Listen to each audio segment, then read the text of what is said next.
Hello everyone, I am Thalesh Shrivas from mission success classes. आप सभी का हमारे मिशन सक्सेस क्लासेस में स्वागत है। आज का जो वीडियो हम बनाने जा रहे हैं वह है काकतीय राजवंश के शासकों के ऊपर। पिछली कक्षा के वीडियो में हमने देखा था काकतीय राजवंश के शासक महिपाल देव तक। उससे आगे की जानकारी आज हम आपको बताने जा रहे हैं। तो पहले शासक आते हैं महिपाल देव के पुत्र भूपाल देव। चूँकि महिपाल देव की 2 पत्नियां होती हैं और दोनों पत्नियों के एक बेटे होते हैं। एक बेटा होता है भूपाल देव बड़ी पत्नी का, और छोटी पत्नी का बेटा होता है कौन, दलगंजन सिंह। तो महिपाल देव के बाद अगले शासक होते हैं भूपाल देव। और जब भूपाल देव बस्तर के शासक बनते हैं तो अपने छोटे भाई, जो छोटे सौतेले भाई रहते हैं दलगंजन सिंह, उनको एक परगना, तारापुर परगना सौंप देते हैं और उसका प्रमुख अधिकारी बना देते हैं। दलगंजन सिंह अपने राज्य को इतना अच्छा से चलाते हैं तारापुर परगने में कि वे आदिवासियों के अति प्रिय हो जाते हैं। और जब आदिवासियों के अति प्रिय हो जाते हैं तो भूपाल देव को सदैव डर रहता है कि कहीं ये मेरे खिलाफ विद्रोह ना कर दे और मेरा सत्ता ना छीन ले।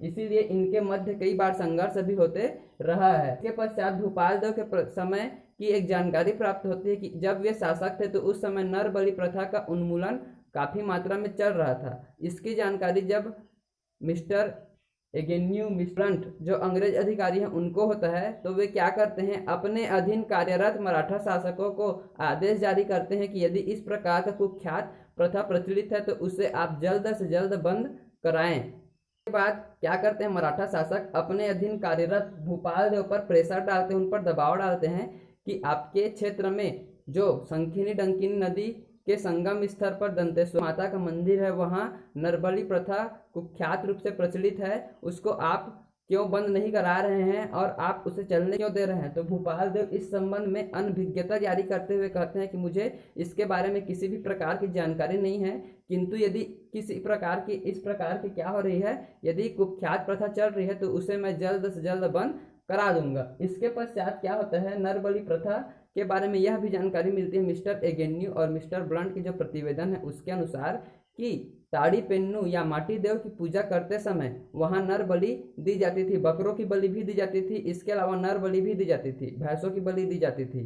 तो जब नर बलि की प्रथा प्रारंभ होती थी तो वह कहाँ दी जाती थी, ताड़ी पेन्नू या माटी देव की पूजा के समय दी जाती थी। और ये नर बलि से मरने वाले लोगों को मेरिया कहते थे, इसीलिए इनके प्रति जो जिन्होंने विद्रोह किया उसको मेरिया विद्रोह कहा गया। ठीक है, इतना को याद रखिएगा, मेरिया विद्रोह कहा गया। और ये विद्रोह कब हुआ था, तो 1842 ईस्वी में हुआ था। उसके पश्चात मेरिया विद्रोह के पश्चात अगला विद्रोह होता है तारापुर का विद्रोह। तारापुर के विद्रोह के बारे में जानकारी प्राप्त होती है कि जब दलगंजन सिंह पर प्रेशर डाला जाता है, किनके द्वारा, भूपाल देव के द्वारा। चूंकि मराठों ने भूपाल देव पर क्या किया था, प्रेशर डाला था कि आप जो प्रतिवर्ष 59,000 रुपये टपोली देते हैं उसमें वृद्धि कीजिए। तो भूपाल देव इस पर मना करते हैं, किंतु उसकी बात को कोई नहीं मानते हैं।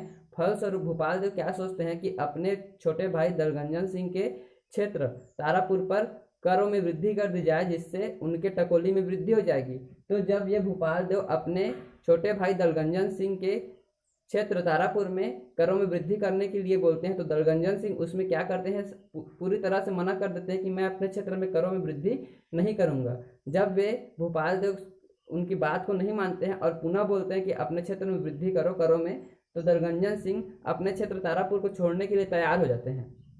फलस्वरूप चूंकि वे आदिवासियों के अति प्रिय होते हैं, मैं ऊपर में बता चुका हूँ, अतः वहाँ के जो जनता रहते हैं आदिवासी जनता, वे इसका पूरी तरह से विरोध करते हैं और कहते हैं कि नहीं, इस प्रकार से नहीं होगा, आप जैसा कहोगे उसी प्रकार से हम क्या करेंगे, करों में वृद्धि नहीं करेंगे बल्कि भूपाल देव का विद्रोह करेंगे। और भूपाल देव का विद्रोह करते हैं, इसीलिए यह क्या कहलाता है, तारापुर विद्रोह कहलाता है। यह भी कब हुआ था, 1842 ईस्वी में। दोनों को याद रखिएगा। अब तारापुर विद्रोह क्यों हुआ था, यदि कारण कभी पूछा जाए तो वो भी याद रखिएगा, टकोली कर में वृद्धि के कारण यह विद्रोह हुआ था। इस प्रकार से भूपाल देव के बारे में जानकारी प्राप्त होती है।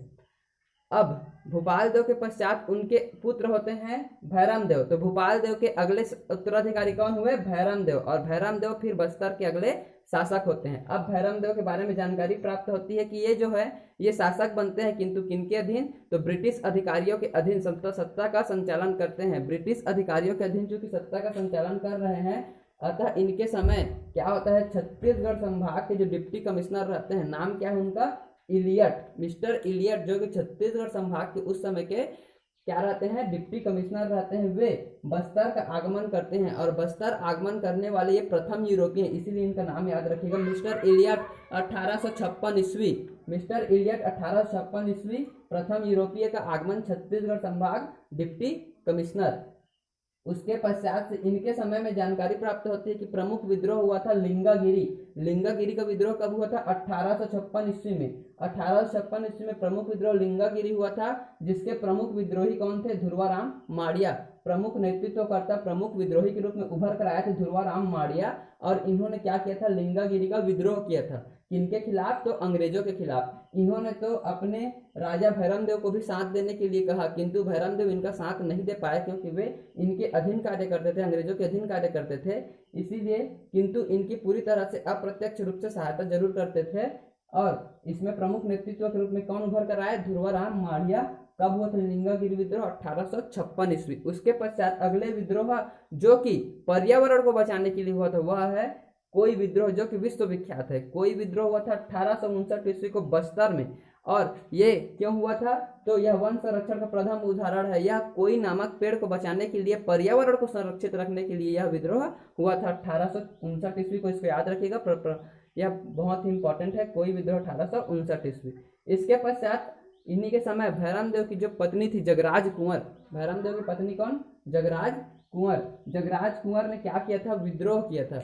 जगराज कुंवर ने विद्रोह किया था किनके किनके विरुद्ध, अपने पति भैरम देव के विरुद्ध। जब अपने पति भैरम देव के विरुद्ध जगराज कुंवर जो उनकी पत्नी है, उन्होंने विद्रोह किया, तो आदिवासी खेमा 2 खेमों में बढ़ गया, आदिवासी जनजाति 2 खेमों में बढ़ गया। और इनको ब्रिटिश अधिकारियों ने क्या कहा, छत्तीसगढ़ की प्रथम विद्रोहिणी कहा। ये छत्तीसगढ़ की प्रथम विद्रोहिणी कहलाई। और ये नाम किन्होंने दिया, तो ब्रिटिश अधिकारियों ने दिया। इन्होंने कब विद्रोह किया था, 1878 ईस्वी में। किसके विरुद्ध विद्रोह किया था, अपने पति भैरम देव के। और इस विद्रोह में ये क्या हुए थे, सफल हुए थे। परिणाम क्या प्राप्त हुआ था, ये विद्रोह में सफल हुए थे, सफलता प्राप्त किए थे। और इस रानी चोरिस, इसीलिए छत्तीसगढ़ के बस्तर क्षेत्र में इन्हें रानी चोरिस के नाम से जाना जाता है। इसके पश्चात अगले शासक के रूप में दीवान कालिंद्र सिंह को सौंपा गया। शासन काल भैरम देव ने अपने दीवान कालिंद्र सिंह को अगला उत्तराधिकारी घोषित किया, किंतु दीवान कालिंद्र सिंह को क्या हुआ, उत्तराधिकारी बनना पसंद नहीं आया। उन्होंने अस्वीकार कर दिया कि मैं क्या नहीं बनूंगा, शासक नहीं बनूंगा। इसीलिए इन्होंने क्या किया, राज्य के उत्तराधिकारी बनने से पूरी तरह मना कर दिया। फलस्वरूप अब दीवान सिंह सोचने लगे कि इनके कोई पुत्र नहीं है, क्योंकि रानी चोरिस से कोई पुत्र इन्हें प्राप्त नहीं हुआ था। इसलिए इन्होंने अपने राजा भैरम देव को पुत्र दिलाने के लिए क्या किया, वहां के शासक, कहाँ के शासक, जयपुर के शासक की अनुजा के साथ इन्होंने विवाह कराने का प्रस्ताव रखा, जिसमें जगराज कुंवर जी ने पूरी तरह से मना किया कि नहीं, भैरम देव का किसी और से विवाह नहीं होगा। परंतु फिर भी इन्होंने क्या किया, कालिंद्र सिंह जो उनके दीवान थे, उन्होंने अपने राजा के उत्तराधिकारी लाने हेतु जयपुर के शासक जयपुर शासक जो थे उनकी अनुजा के साथ विवाह कराने का निश्चय लिया और विवाह कराया। इन्हीं के फलस्वरूप क्या हुआ, इनके अगले उत्तराधिकारी रुद्र प्रताप देव का जन्म हुआ। जयपुर शासक की जो अनुजा थी, जो बहन थी, उन्हीं के साथ जब शादी हुआ भैरम देव का, तो इनको अगला उत्तराधिकारी प्राप्त हुआ, जिसका नाम क्या था, रुद्र प्रताप देव। रुद्र प्रताप देव का जन्म हुआ था जयपुर शासक की जो अनुजा थी उनसे। ठीक है, इसको याद रखिएगा। रानी चोरिस से रुद्र प्रताप देव का जन्म नहीं हुआ है, बल्कि जयपुर शासक की अनुजा से क्या हुआ है, रुद्र प्रताप देव जो कि अगले शासक है, उनका जन्म हुआ है। इसके पश्चात क्या हुआ, ब्रिटिशों ने दीवान पद पर क्या कर लिया, ग्रहण कर लिया, दीवान पद ग्रहण कर लिया, दीवान पद पर कब्जा कर दिया। उन्होंने कहा कि अब से दीवान पद का चयन हम करेंगे, आप पर किसी भी प्रकार का हम दबाव नहीं डालेंगे, आप दीवान पद को हमें दे दीजिए। क्योंकि अब ये इनके अधीन कार्य करते थे, भैरम देव और काकतीय वंश सब क्या हो गए थे, अंग्रेजों के अधीन हो गए थे, तो वे उनकी बात को टाल नहीं पाए और तब से दीवान पद ब्रिटिश अधिकारियों के अधीन हो गया। अब उनकी नियुक्ति ब्रिटिश अधिकारियां करते थे और साथ ही साथ अब चूंकि ब्रिटिश अधिकारियां इनकी नियुक्ति करते थे, इसीलिए इन्होंने उसे विशेष अधिकार दिया हुआ था, किसे, दीवान पद से। इस वंश के शासकों के बारे में हमें जानकारी प्राप्त होती है। इसके साथ साथ जो अन्य शासक बचे हैं उनके बारे में भी जानकारी हम आपको अगले वीडियो में बताएंगे। और इसमें कुछ विद्रोह के बारे में बताया गया है। उन सभी विद्रोह को जब हम प्रमुख जनजाति विद्रोह के बारे में वीडियो बनाएंगे तब आपको डिटेल से बताएंगे। ठीक है, तब तक हमारे साथ जुड़े रहिए। आप सभी का धन्यवाद।